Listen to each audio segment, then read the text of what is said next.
The average length of unemployment is growing and growing. It's remarkable. This graph shows job losses in recessions since the 1970s, the dip and then the recovery.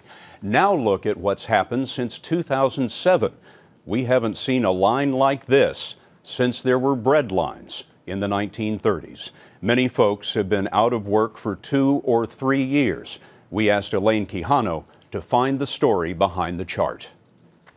37-year-old Thomas Abraham puts on a suit and tie when he heads to this office. He doesn't work here, he's looking for work here. I have bad days.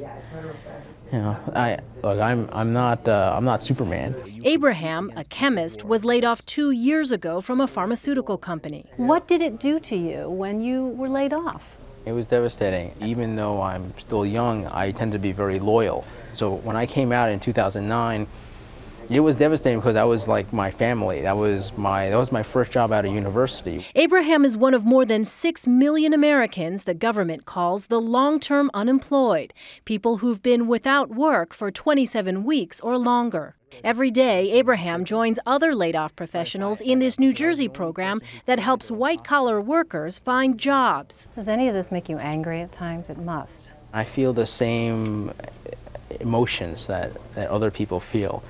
Like, but